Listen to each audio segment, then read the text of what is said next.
अस्सलाम वालेकुम जी। आज मैं आपको सिखा रही हूँ, किसी की फरमाइश पर उन्होंने रिक्वेस्ट की है, उनके लिए बना रही हूँ गोलगप्पों का पानी।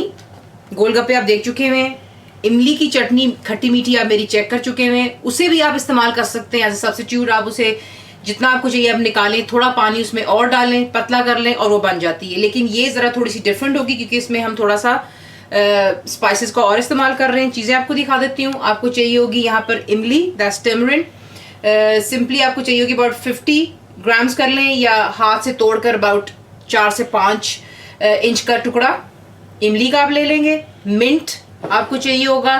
मैं एक्चुअली फ्रीज कर लेती हूँ, मैंने इसको पहले भी आपको बताया था कि वॉश इट, ड्राई इट। उसको ज़रा जब पानी ड्राई हो जाता है तो मैं फ्रीज कर लेती हूँ। तकरीबन 3 से 4 टेबल आपको चाहिए होंगे ऑफ फ्रेश मिंट।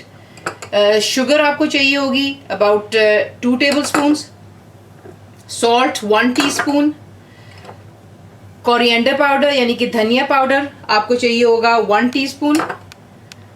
ज़ीरा powder that's cumin powder 1 teaspoon.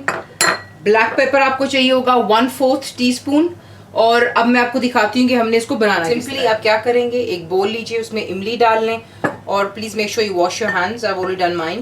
पानी बीच में डालें, तकरीबन आधे गिलास से थोड़ा ज़्यादा, और आपने इसको हाथों के साथ अच्छी तरह यूँ आप देख लें मसल लेना है।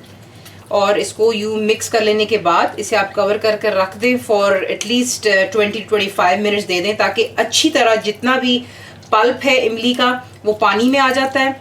और हमें सिर्फ पानी का ही इस्तेमाल करना, और जो पल्प इसका जो है आप देख रहे हैं, ये इसकी यानी कि सीड्स जो हैं और पल्प, ये हमने डिस्कार्ड कर देना, इसकी हमें कोई ज़रूरत नहीं होगी। सो अच्छी तरह आप इसको यूँ मिक्स कर लें प्लीज़, और फिर आप इसको 20 से 25 मिनट के लिए कवर कर कर रख दें। यहाँ पर आप देख लें कि 20 से 25 मिनट के बाद जो पानी भी है काफ़ी हद तक जो है वो थिक हो गया हुआ है। इसे आपने क्या करना है, एक बोल लेंगे, एक सिव, और इसके अंदर आपने इसको डालकर आप देख लें, मेक श्योर सारा डाल लें हम इसमें पानी जो है, क्योंकि इसी से सारी खटास वगैरह आती है। और इसको विद स्पून के साथ आपने ये देख लें अच्छी तरह बीच में से इसका जितना भी गूदा हम निकाल सकते हैं, यानी कि पल्प जो है ये आप देख रहे हैं नीचे से, ये देख लें, ये आपने यूँ रिमूव करते जाना है। और अच्छी तरह इसको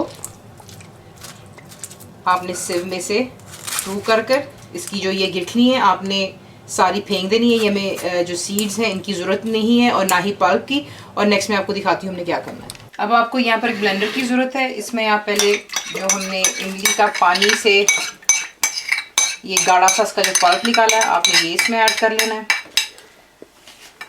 और साथ ही इसमें आप डालेंगे कोरिएंडर पाउडर यानी कि धनिया पाउडर जो था, ब्लैक पेपर और ज़ीरा पाउडर। देखिए यहाँ पर भी मैं आपसे यही कहूँगी कि हर मुल्क में, हर शहर में डिफरेंट किस्म के गोलगप्पों की जो होता है पानी बनता है। आपको अगर ज़्यादा स्पाइसी चाहिए आप बीच में लाल मिर्चें भी डाल सकते हैं, थोड़ा सा गरम मसाला डाल सकते हैं। अगर आपको थोड़ा सा खट्टा चाहिए तो आप बीच में आमचूर डाल लें। आपकी अपनी मर्जी पे होता है, और जहाँ जहाँ आप रहते हैं हर जगह डिफरेंट तरीके से बनता है। तो मैंने आपको एक इमली की चटनी सिखाई हुई है, ये इससे थोड़ा सा डिफरेंट है क्योंकि इसमें हमने और चीज़ें ऐड कर ली हुई हैं। साथ ही इसमें आप थोड़ा सा पानी डाल लेंगे और इसको हम अच्छी तरह मिक्स करके ब्लेंड कर लेते हैं। और अगर हमें लगेगा चीनी कम है तो जैसे मैं आपको हमेशा कहती हूँ आप चीनी ऐड कर लें, नमक कम है नमक ऐड कर लें। इट डिपेंड्स आपके टेस्ट बड्स, आपको क्या पसंद करते हैं आप। लेकिन इसका बनाने का सिंपल तरीका यही है। इसको हम ज़रा अच्छी तरह ब्लेंड कर, यहाँ पर आप देख लें इसको हमने अच्छी तरह ब्लेंड कर लिया। चीनी वगैरह भी है, यहाँ पर आप चख सकते हैं। अगर आपको नमक मिर्चें कम लगती हैं आप थोड़ी सी नमक और ऐड कर लें, चीनी और ऐड कर लें, ब्लैक पेपर भी और ऐड कर सकते हैं। कितना आपने इसको पतला रखना है वो भी आपकी चॉइस पर है। मैं आपको सिर्फ बता रही हूँ कि बनाने का तरीका ये है। जब आपने बनाना हो आप इसमें और पानी ऐड करें, थिकनेस और थिननेस आप पर है। एंड में आप इसमें जो है आप अपने मिंट के लीव्स ऐड कर लेंगे, और इसे ऐड कर लेने के बाद इसे भी अच्छी तरह आप बीच में मिक्स कर लें। और यहाँ पर आपकी गोलगप्पों की जो है पानी तैयार है। इसे आप फ्रिज में रखें, और जब गोलगप्पे बनाकर सर्व करेंगे चनों के साथ, दही के साथ सर्व कीजिए। ज़रूर बनाइए और बताइए आपको कैसा लगा। एंड दुआओं में याद रखें please. And thank you for watching the video.